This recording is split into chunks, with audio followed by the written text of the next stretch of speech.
ميزنا الله بأن لنا عقلا يتدبر ويهيم بأرجاء الدنيا كي يسعد فيها ويعمر.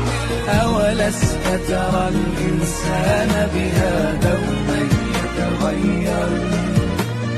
ما أروع عقلا